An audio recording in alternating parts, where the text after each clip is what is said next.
Good morning mga kabebs. Panoorin nyo ako mga kabebs. Gagawa ako ng veggie balls. Sariling kong luto.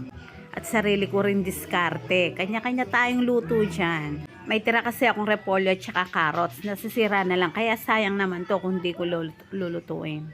Siyempre, gilyan ko pa yung carrots. Ampo pang repolyo. Ampong daon sibuyas. Samot-samot na kanyang pundita ka celery. Ang mga sira-sira na sayang naman kasi sayang naman at swak sa budget, tipid pa. Inipangilang kin down sibuyas ampong kahit celery, sayang. Iprito ko ini tapos sausaw kaya suka niya mana kanina ano ko migtimpla ko mong sausawan suka po lara. Ini pimix-mix ko mo carrots, celery mo down sibuyas ampo pang repolyo.